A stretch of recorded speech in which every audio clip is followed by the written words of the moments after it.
Now we have another topic that is gravitational field. अब gravitational field क्या होती है भाई? ग्रेविटेशनल फील्ड क्या होती है? अभी मैंने आप लोग को एक बात बताई थी कि आई डोंट रिमेम्बर मैंने कहाँ बताई थी बात, but I told you one thing कि जैसे कि हमारे पास यस जो नॉन कॉन्टैक्ट फोर्सेस होते हैं, नॉन कॉन्टैक्ट फोर्सेस में क्या होता था कि आपके पास जो भी चीज़ है, जैसे मैंने आपको बताया था इसमें ग्रेविटेशनल फोर्स होती थी, इसमें इलेक्ट्रोस्टैटिक फोर्स थी। उस जब मैग्नेट दो आपस में कनेक्ट हो रहे हैं या अभी तक अभी जो है वो टच हुए ही नहीं होते, अभी तो उन्होंने कांटेक्ट किया ही नहीं होता, बट स्टिल वो अपने एक दूसरे के ऊपर कोई ना कोई फोर्स लगा देते हैं। यानी मैग्नेट थोड़ा सा करीब आने ही लगते हैं, वो एक दूसरे को दूर फेंक देते हैं। यानी अगर सेम पोल वाले मैग्नेट है, नॉर्थ और नॉर्थ को मैं एक साइड पे लेके आ रही हूँ, तो दोनों करीब आने से पहले एक दूसरे को रिपेल कर देते हैं या दूर फेंक देते हैं। अब वो क्यों होता था कि मैंने आपको बताया था कि इस तरह की चीजों के ऊपर जैसे मैग्नेट है, उसके सराउंडिंग में एक फील्ड प्रोड्यूस हो जाती है, एक फील्ड बनी हुई होती है। तो वो जो दो फील्ड से इंटरैक्ट करती है, उस फील्ड की वजह से वो एक दूसरे से दूर होते हैं। ठीक है? तो उस फील्ड की वजह से क्या होता है कि वो जो है आपस में एक दूसरे से दूर हो जाते हैं। तो इसी तरीके से ग्रेविटेशनल फील्ड भी होती है। ग्रेविटी का भी मैंने बताया था कि अर्थ के अराउंड एक फील्ड बन जाती है। ओके, बिस्मिल्लाह। सो हमारे पास हम लोग अब किसकी बात कर रहे थे? ग्रेविटेशन फील्ड की। तो इसी तरीके से जैसे कि दूसरी फोर्सेस अपने अराउंड फील्ड्स प्रोड्यूस करती हैं, जो कि कोई ना कोई फील्ड का क्या मतलब होता है कि वो एरिया जहां वो चीज अपना असर पैदा कर रही है, जहां तक वो चीज अपना असर पैदा करी। अब दिस इज अर्थ, ये अर्थ का बिल्कुल सेंटर है। ठीक है? ये क्या है? अर्थ का बिल्कुल सेंटर है। अब क्या होता है कि जो ग्रेविटेशनल फील्ड है, जो ग्रेविटी है अर्थ की, वो अर्थ क्या करता है, वो इतनी दूर तक उसकी फील्ड है। यानी ये जो सारा ये जो जी जी लिखे हुए ये सारी क्या है? फील्ड है किसकी?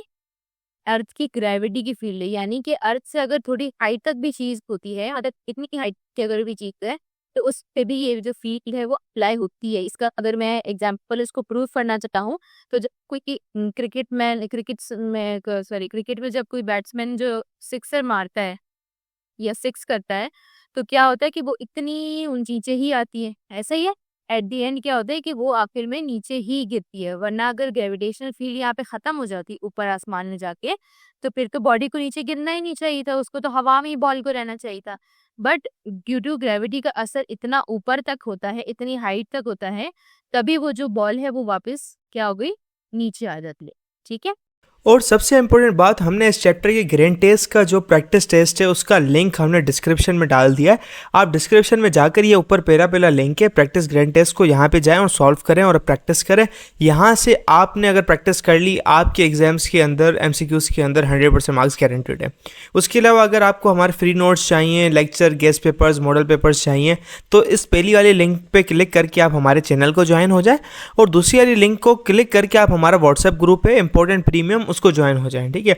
अगर आपको ट्यूशंस वगैरह के अंदर एनरोल होना है, कोई डाउट है, तो ये हमारा व्हाट्सएप नंबर, इस पर क्लिक करेंगे आप डायरेक्ट व्हाट्सएप पे चले जाएंगे, और तमाम बुक्स के पीडीएफ इस वाले यहाँ पर आखिरी वाले आपके पास गिवन है। आप यहाँ से कोई भी बुक उठा सकते हैं, आपकी जो मर्जी चाहे, सारी की सारी क्लासेस का। इसके साथ साथ आपसे रिक्वेस्ट है, आप चैनल को सब्सक्राइब और वीडियो को लाइक भी करते हैं। हम लोगों ने आपके लिए एक पेज निकाल दी है हमारी, जिसके अंदर आपको फिजिक्स की पूरी तैयारी करवाई जाएगी और फिजिक्स की लाइव ऑनलाइन क्लासेस जूम पर दी जाएंगी। आपको पूरी बुक कवर करवाई जाएगी और आपको एग्जाम के हिसाब से भी प्रिपेयर किया जाएगा। चैप्टर टेस्ट होंगे, आपकी वीकली टेस्ट लिया जाएगा, और सबसे इंपॉर्टेंट चीज़ आपके एग्जाम राइटिंग मेथड सेशंस दिए जाएंगे कि भाई एग्जामिनर को क्या चीज़ चाहिए, एग्जाम के पेपर के अंदर लिखते कैसे हैं। और सबसे इंपॉर्टेंट हमारे guess paper, target paper, model paper जो हम देते हैं ना आपको गेस पेपर, उससे 60-70% तो आपका पेपर लग ही जाता है, तो आपकी 70% तो तैयारी हो गई। और अल्हम्दुलिल्लाह अल्हम्दुलिल्लाह अल्लाह के शुक्र से हमारे बच्चों के 85 से 90% से अबव आ ही जाते हैं बिल्कुल आसानी से, जो इस चीज़ को फॉलो करते हैं। और इसकी फ़ी पता है पूरे साल की एक सब्जेक्ट की कितनी है? सिर्फ और सिर्फ 3,000 रुपये आप लोगों के लिए। पहले पिछले साल 12,000 थी, उससे बड़ी भी थी, लेकिन अभी आप लोगों के लिए हमने कर दी है सिर्फ और सिर्फ 3,000 रुपये। और जिससे आप लोग इजीली ले पाएँ पूरे साल, 1 ईयर के लिए हर चीज़ दी जाएगी। और आपको जो लाइव क्लासेस ली जाएंगी आपको जूम पर दी जाएंगी, ठीक है, हमारी ट्यूशन में, और उसकी रिकॉर्डिंग्स भी आपको दी जाएंगी। अगर आपको रजिस्टर करना है, इस व्हाट्सएप नंबर पे मैसेज करें, आपको यहाँ पे हम बता देंगे कैसे पेमेंट करनी है और कैसे फ़ी भेजनी है, और आपको हम हमारे ऐड कर लेंगे। लेकिन ये सबसे बड़ी डील, जितना जल्दी लेंगे उतना आपके लिए फ़ायदेमंद होगा। तो इसी तरह हमारे पास, तो इस फील्ड को, जिस फील्ड में ग्रेविटी अपना असर डाल रही है, उस फील्ड को आप क्या बोलते हो? Gravitational field. ठीक है। अच्छा, और ग्रेविटेशनल फील्ड स्ट्रेंथ क्या होती है कि उस फील्ड कितनी ताकत है, कितनी ताकत से वो चीज किसी चीज को खींच रही है, तो वो आपके पास ग्रेविटेशनल फील्ड स्ट्रेंथ कहलाती है। ठीक है।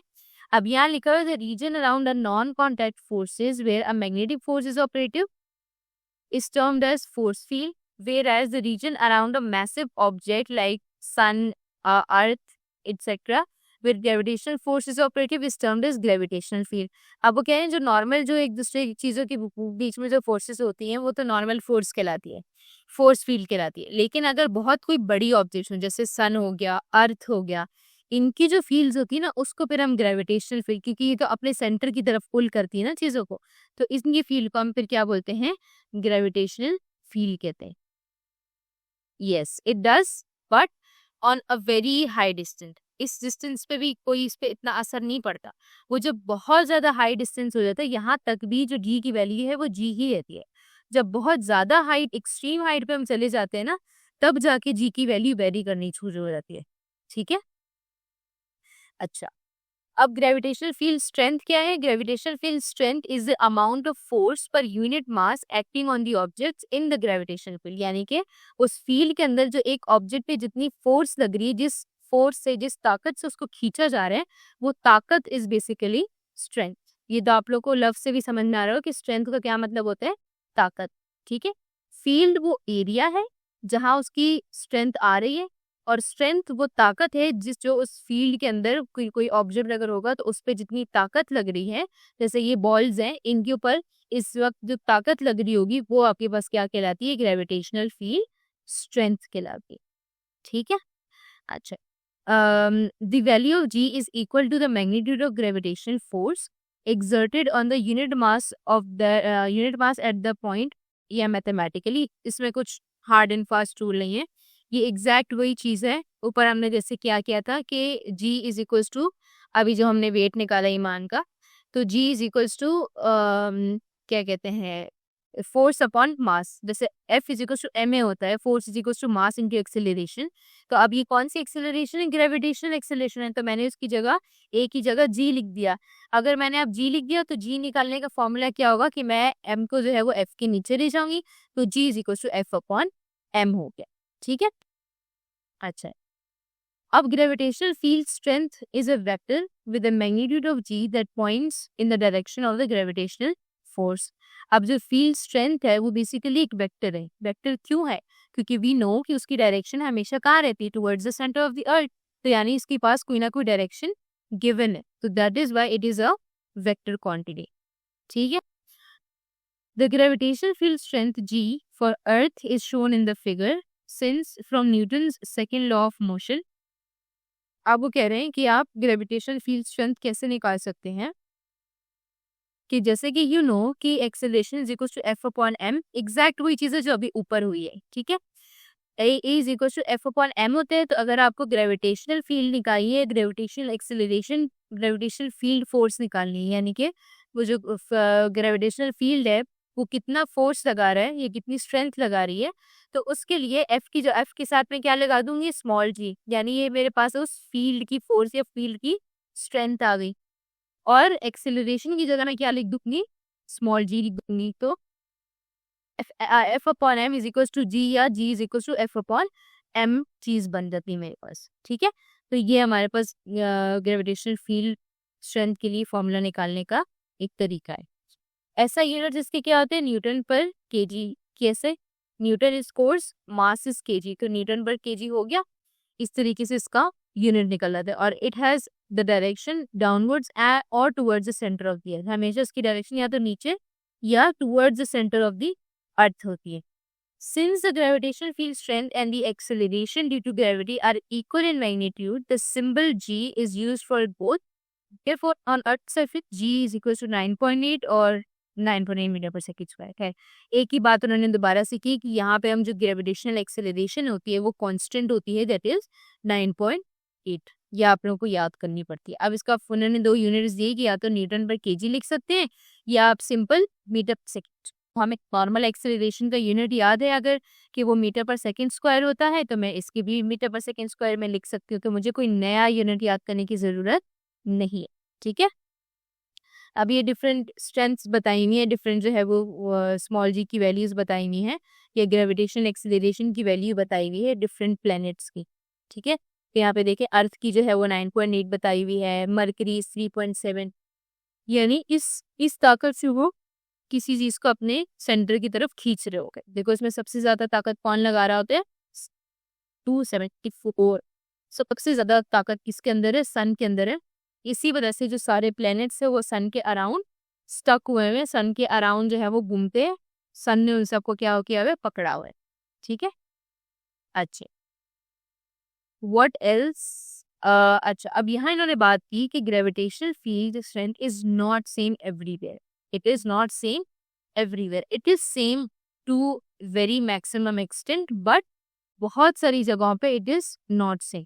मतलब क्या हुआ, जैसे अभी हमें ऊपर कामीन ने बताया था, आई थिंक ये तहा ने बताया था कि जो ग्रेविटेशनल फील्ड स्ट्रेंथ होती है वो हाइट पे जाके उसकी, जैसे जैसे हम हाइट पे जाते हैं तो वो स्मॉल जी की वैल्यू जो है वो कम होती रहती है या चेंज होती रहती है। ठीक है, तो वो मैंने वही बताया कि वो बहुत हाई लेवल पे जाके वो कम होना शुरू होती है।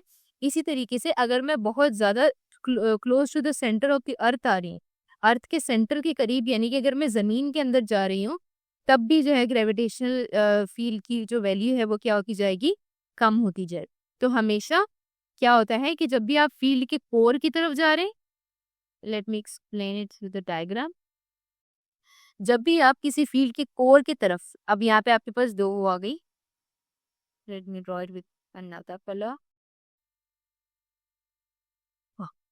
जब भी आप या तो जो है वो बहुत ऊपर जाओ या इसके बिल्कुल अंदर आने शुरू हो जाओ, ठीक है, यहाँ पे भी जो है वो ग्रेविटी कम होगी और यहाँ पे भी ग्रेविटी, ये जो स्मॉल जी की वैल्यू है वो कम हो।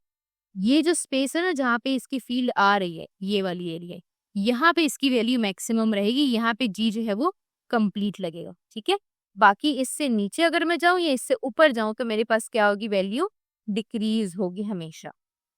क्लियर? अच्छा